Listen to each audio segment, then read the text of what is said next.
Program Rotsobus KPK Jelajah Negeri Bangun Anti Korupsi.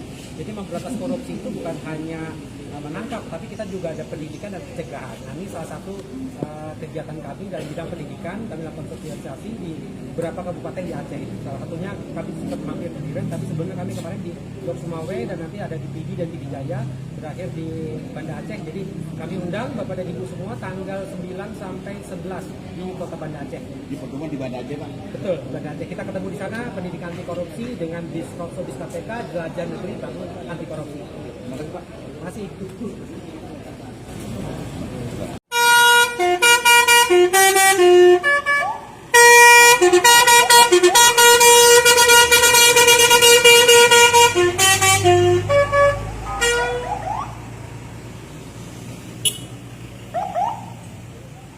Thank you.